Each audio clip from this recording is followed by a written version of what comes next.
Hello दोस्तों, नमस्कार। स्वागत है आपका फिर से नए वीडियो में। दोस्तों आज की वीडियो में हम देखने वाले हैं कायड़ खंड काव्य के तृतीय सर्ग का सारांश अपने शब्दों में लिखिए। तो चलिए दोस्तों देख लेते हैं। यह प्रश्न परीक्षा की दृष्टि से काफी ज्यादा वेरी इंपॉर्टेंट है। तो चलिए दोस्तों। तो दोस्तों यार यह रहा तृतीय सर्ग और दोस्तों कायड़ द्वारा कवच कुंडल दान। तो चलिए दोस्तों, कायड़ खंड काव्य का तृतीय सर्ग दानवीर कायड़ के कवच कुंडल दान करने के लिए प्रसंग से संबंधित है और इसका सारांश इस प्रकार है। दोस्तों जुए में अपना सब कुछ हारने के बाद युधिष्ठिर अपने भाइयों और पत्नी द्रौपदी सहित वनों में भटकने लगे और इधर दुर्योधन ने वैष्णव यज्ञ संपन्न करके सम्राट की उपाधि प्राप्त की। और दोस्तों दुर्योधन सम्राट बनकर प्रसन्न था। साथ ही उसकी प्रसन्नता का एक कारण यह भी था कि कायड़ ने अर्जुन को मारने का प्रण किया। दोस्तों जब तक वध ना करूं जब तक अर्जुन के हरू न प्राण, तब तक जब तक वध ना करूं जब तक अर्जुन के हरू न प्राण, तब तक जो भी कुछ मांगे दे दूंगा वह दान। दोस्तों तब तक मांस और मदिरा दोनों गो रक्त समान, तब तक चांद ना धुलवाऊंगा जो भी हो परिणाम। दोस्तों कायड़ की इस भीषण प्रतिज्ञा को सुनकर दुर्योधन को बहुत खुशी हुई, क्योंकि पांडव पक्ष में अर्जुन ही उसका सबसे प्रबल शत्रु था।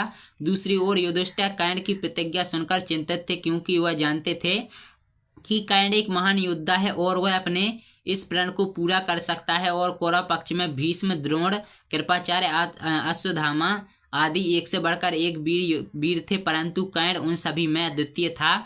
युधिष्ठिर यह भी जानते थे कि जब तक कायड़ के पास दिव्य कवच और कुंडल है तब तक उसे परास्त करना असंभव है।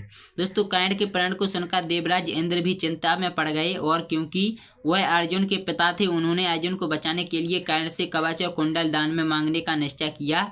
और वह जानते थे कि कायड़ दान पाने की इच्छा से आए हुए किसी भी व्यक्ति को निराश नहीं करता। और इंद्र के इस षड्यंत्र को सूर्य ने जान लिया और उन्होंने अपने पुत्र कायड़ की चिंता थी, अतः उन्होंने कायड़ को स्वप्न में आकर सारी बात बता दी और कवच कुंडल देने से मना कर दिया। परंतु कायड़ ने यह कहकर सूर्यदेव की बात मानने से इनकार कर दिया कि ब्राह्मण मांगे दान कायड़ ने हाथों की मोड़, और उन्हें वज्र से इसके पहले ही वह देगा तोड़। दोस्तों सूर्यदेव ने उसे समझाने का प्रयत्न किया परंतु विफल रहा।